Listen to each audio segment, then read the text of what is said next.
Howdy readers, I'm Jason. This is Chapter and Verse, and this worn out little black book here is my book journal. And Kelly gave me this back in, I think it was 2000. We had been friends for, God, only about a year, I think, at that point. But, and we were still a long way from dating. Anyway, so this is where I keep track of what I read each year. And as you can see, the year that she gave me this book journal, I only read 4 books in that entire year. But anyhow, so I've been keeping this thing for 20 years, which is kind of wild to think about. And basically, I put the book in here as I finish it, and I put the date on which I finish it. And I have been looking through my book journal since January of this year, and just kind of looking back over what I've read and remembering how I felt about the books that I read. And for months now, it has been occurring to me how much fun it would be to create a tag in which I talk about my favorite book from each of the last 10 years. And then about 3 weeks ago, I got onto BookTube and was just kind of looking through my subscriptions, and I saw an original tag video that had gone up, created by Rick MacDonnell, whose channel used to be called Another Kick at the Can Lid. And it was called the 10 Years, 10 Books tag. And as soon as I saw the title of the video, I was like, oh my God, I wonder if Rick has made the tag that I had been wanting to make. And I had not talked to him about my idea. We converse on Voxer pretty regularly, but I had not told him I had been thinking about doing this. And so I clicked onto his video and started watching it and looked at the description box, and lo and behold, it was precisely the tag that I had been wanting to create. So I was over the moon. I was just super excited that it now existed and I could just do it, and I didn't have to worry about sort of how I'd frame it and create it. So anyway, so I'm going to do this tag, and the idea is to look at your 10 years of reading from 2010 to 2019, and just talk a little bit about your favorite book from each of those years. Your favorite book that you read for the first time in each of those years. I don't remember if Rick specified that, but I am going to exclude rereads. So in 2010, I read 60 books. I finished 60 books. That was my biggest reading year of that whole decade. And the best book that I read in 2010 was Tim Winton's Cloudstreet. This is the Folio Society edition, which is gorgeous. This is not the edition that I read. We don't have that edition anymore. I think it was actually an Australian trade paperback, and the spine got quite broken when I was reading it. So, but here's some of the illustrations in Cloudstreet. Folio Society is known for their amazing illustrations. So this was my, God, was this my first Tim Winton novel? It might have been. I might have read Breath before I read this. I can't remember. But I think this was probably the first. And it is magnificent. And it would actually be a perfect book for maybe Midrash. The book is very, very wise on the subject of religion, and on the subject of neighborliness, community, and the difficulties, the challenges, and the beauties of living in community with people. And it's just a lovely book. I've still only read it the once. I've noticed that Sean from Sean the Book Maniac has been reading this here over the last, I don't know, month and a half. I watch his status updates on it on Goodreads, and I'm always hoping that he doesn't DNF it, because that would make me really sad, and he is known for DNFing books, but I think he's close enough to the end now that he must be enjoying it well enough to continue on.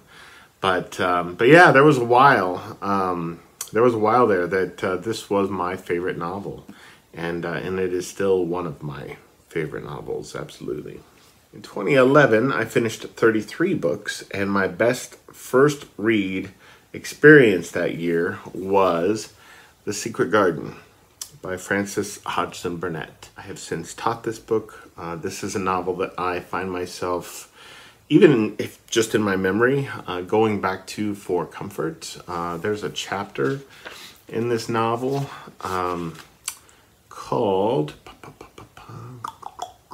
The Nest of the Missel Thrush. It is chapter 11, and it is maybe my favorite chapter of any novel I've ever read.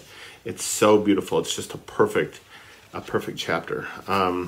As you can see as well, we have a little Secret Garden bookmark from the Missoula, Montana bookshop Shakespeare and Company. Greg will appreciate this. But yeah, if you haven't read The Secret Garden, this would be an ideal time to do it. I actually read a really good article recently about how this novel was serving to reassure and comfort and kind of give solace to the writer of that article during the pandemic. If I remember, I'll find that article again and leave a link to it in the description box. But that was my book of 2011. And I think I've read it 2 or 3 times now, total. In 2012, I finished just 24 books. But the book that was my number one from that year is still my number one novel of all time. And it is Bleak House by Charles Dickens. Kelly and her parents and I read together 3 of his giant novels that year. I had wanted to read Bleak House for a very long time, and to say that it did not disappoint is an understatement. I have talked about this novel at length on my channel before, so I won't say too much about it, apart from the fact that it is unbelievably intricately plotted. It's so well done. If Dickens had, left a couple of, knots untied at the end or something like this, you'd have forgiven him, because you'd be like, well, the book is magnificent, and if it's not necessarily as satisfying as I would like at the end, then so be it. But he doesn't leave anything untied. It is so perfectly constructed. It's like a machine. And it's beautiful, and it's heartrending, and it's mysterious, and it's strange. If you haven't read Bleak House, let me know why in the comments below. Let me know what has always put you off. I mean, is it the length? It's a giant book. But I'd be really curious to know, if you've never read this, why haven't you read this? Just out of curiosity. And if you have read this, let me know what you think in the comments below. So I realize Dickens is an acquired taste. Some people just really can't stand his prose style. They just doesn't chime with them. But for whatever reason, he is my favorite novelist of all time. And this is the best book of his that I've read. So yeah, so that was 2012. 2013, I read 23 books. The number keeps going down. But the best book that I read that year was a book that I chose for my book club, and it is Water Music by T.C. Boyle. So this has been described as a kind of picaresque, which I suppose is appropriate, but it feels darker than that to me. It's incredibly funny. I mean, it's laugh out loud funny. It's episodic. It's the kind of novel, it's very similar to sort of Peter Carey's fiction, or even Dickens's fiction, in that it is, it's very verbose, it's very wordy. The prose itself is kind of snarled, just a crazy madcap novel. So if you're looking for something that might make you laugh, this made me laugh an awful lot. Water Music, T.C. Boyle. Still the only T.C. Boyle I have read, I might add, even though we own a few of his other books. So the next year, 2014, I read 26 books, and I do not own a copy of the best book that I read from that year, and that was Dark Eden by Chris Beckett. And it's a science fiction novel. It's the first in a trilogy. It won the Arthur C. Clarke Award. And the reason I don't own a copy of it, and actually haven't even read the third book yet in the trilogy, is so here in America, Dark Eden was a paperback original. It was published by Broadway Books. And the sequel, Mother of Eden, was also published by Broadway Books. And they were just, the covers of them were so beautifully designed. And so I was holding off buying the books until the third book came out, and so I could have all three covers, you know, at once. But for whatever reason, Broadway Books decided not to publish Daughter of Eden, the third book. It was, I can't remember who eventually did publish it here in the States, but the cover design is completely different. And I know that seems trivial, but when the covers are as beautiful as the covers of Dark Eden and Mother of Eden are, the fact that the third cover is just dramatically different, it was just disappointing. It was disappointing to see. My expectation was this, and the reality was this. And I was just deeply irritated by the whole thing. So much so that I haven't even read the conclusion yet. I haven't read that third volume yet, even though the library has it. But somehow that third cover design just really disturbed the waters enough for me that I haven't been able to return to that world, which is a shame because that world is unlike any other I have ever read in a novel. The closest corollary I can think of would be if you took Avatar. Okay, if you took Avatar, the world of Avatar, if you somehow filtered it through like the Himalayas and hell, right? That would be the world, right? So Avatar meets, you know, the Himalayas meets hell, like actual hell, okay? And it's an adventure story. And it is an origin story. It's a kind of origin myth, and it's just extraordinary. I mean, that is one of the books that I have the clearest memory of being so absorbed in that. You know, I remember in our old apartment. I remember one evening I was just laying on the living room floor. I had made like a little nest with blankets, and I want to say I read for 3 or 4 hours, which is incredibly uncommon for me. I tend to get really easily distracted. There are lots of reasons for this, but you know, I think it goes back to the fact that when I was an English undergrad, really focusing on cinema, and I was watching hundreds of films every year, I think it really just fucked up my attention span. And it took me a long time to actually get back to a point where I could read for an hour, even just 1 hour at a time. And there are stretches in my life even now when it's difficult for me to do that. But yeah, that evening reading Dark Eden, I mean, I just sat there and I read for like 4 hours straight, and like everything else just fell away. God, it was such a good book. It's such a good book. I'm gonna need to just buckle down and read the third one. So that was 2014. 2015, I read 26 books, and the best book I read that year was Independent People by Halldor Laxness. This, like Bleak House, was on my version of the original BookTube Top 10s tag. This is one of the best novels I have ever read. It is set in Iceland. It feels as much like a myth as it does like a historical novel. It's challenging at the outset. When I started reading this, this again was from my book club, and when I started reading this, I got 15 or 20 pages into it, and I just got bogged down. I just stalled. And, you know, I let a week or 10 days go by, and it was enough time that I didn't remember what I had read. So I restarted the book. And at that point, I was just hooked. I mean, it casts a spell on you. And I have been really, really looking forward to reading more of Halldor Laxness, but I'm just worried that it's not going to live up to this. I mean, I'm probably foolish to fear that, but this book is that extraordinary. So Jane Smiley, right, who wrote 1,000 Acres, won the Pulitzer Prize for 1,000 Acres. She has a blurb on the cover of this edition, and she says, "I love this book. It is an unfolding wonder of artistic vision and skill, one of the best books of the 20th century. I can't imagine any greater delight than coming to Independent People for the first time." And I echo that. Maybe the only greater delight I can think of would be to come to Bleak House for the first time. So that was 2015. 2016, I read 25 books, and this is another one that I don't own, and I'm not sure why I haven't bought it yet. I should really remedy that next year when we start buying books again. It was another book that I read for our book club, and I can't remember who chose this one. I might have, but I might not have. But the best book I read in 2016 was Then We Came to the End by Joshua Ferris. It's difficult to explain why I love that novel so much. One of the reasons is, so I work in marketing, and that novel is set in, I think it's in Chicago, and it's set in the world of a marketing firm.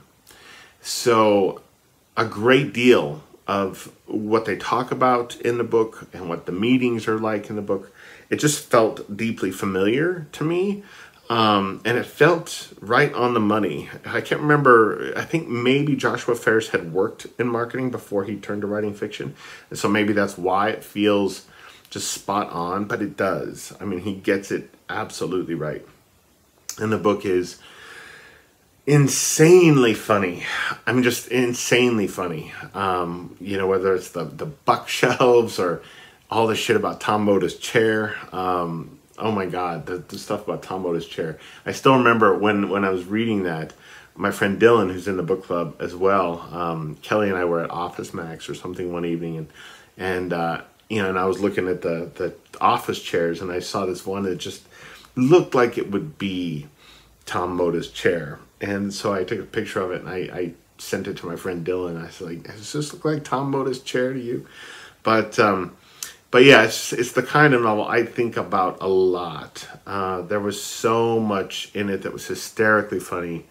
There was so much in it that was just almost unbearably sad as well. And he juggles the tones so effectively. And the ending of Then We Came to the End is, it's just perfect. It might be, God, it might be my favorite ending to any novel. I can't think of one I like more off the top of my head, but so don't quote me on that. But yeah, Then We Came to the End, Joshua Ferris.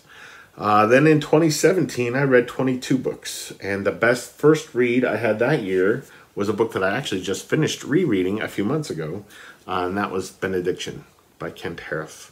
And again, I've talked about this on the channel quite a bit before. I was intending to do a video on it with Kelly at the end of last year, but then I just didn't get the book finished in time. And then by the time I did finally get the reread finished, you know, I felt like the moment had passed. But this novel is one of the best depictions I've ever read of what small town life in the American West looks like, feels like, how it experiences, right? And it is also one of the finest novels I have ever read about marriage, and one of the finest novels I've ever read about death, and what it looks like, what it really looks like, right? How it really plays out, someone's final days, when, you know, when they've been dying of cancer, what have you. What death really looks, feels, and sounds like. And it's exceptionally difficult to read, particularly the last, I don't know, 20 or 30 pages, but it's worth it. It's a beautiful, beautiful book. Let's see, 2018, the year that I joined BookTube, the year I discovered and joined BookTube, I read 28 books, and my #1 reading experience that year was Under the Skin by Michel Faber. And this was not the edition I read. I read a library copy of it. And I bought this edition when I went to London that year for the Golden Booker weekend. But yeah, I don't want to say too much about this novel, but I will say that it is dreamlike, and it is it's a really powerful allegory as well. But yeah, it is dreamlike, and it is very spooky. I read this book at a time when I was laid up with a health problem.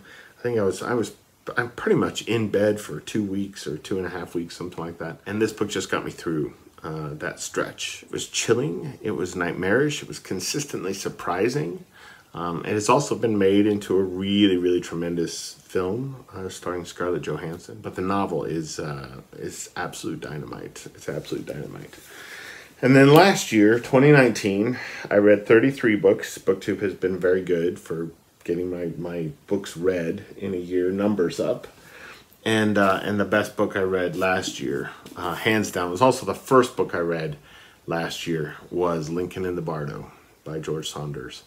And yeah, this just did it for me. I mean, you know, for a novel at the outset, I think I finished it on like January 5th of 2019, something like that. To set the bar that high, so high in fact, that the remaining 32 books I read in the year just couldn't come close. Like they just weren't even in the same league as this. And I read some really good stuff last year. I really feel like George Saunders kind of broke the mold when he wrote Lincoln in the Bardo.